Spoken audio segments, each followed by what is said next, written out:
ఒక పాస్టర్ గారిని పట్టుకొని నువ్వు ఎందుకు దేవుని సేవ చేస్తున్నావు అని అంటే రకరకాల కారణాలు చెప్తారు.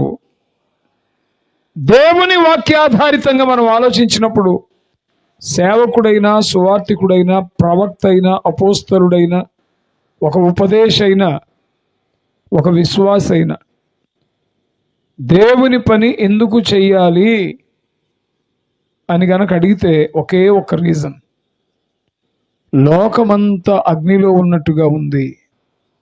అగ్నిలో ఉన్న లోకాన్ని, రక్షణ లేకుండా ఉంటున్న లోకాన్ని అగ్నిలో నుంచి లాగినట్టుగా, అంటే రక్షణ అనుభవంలోనికి వారిని నడిపించడమే దేవుడు మా పట్ల ఉంచిన బాధ్యత.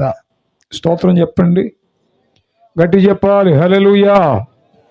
ఇక అంతకు మించి సేవ చేసే వ్యక్తి ఏ కారణం చెప్తాడో నాకు తెలీదు.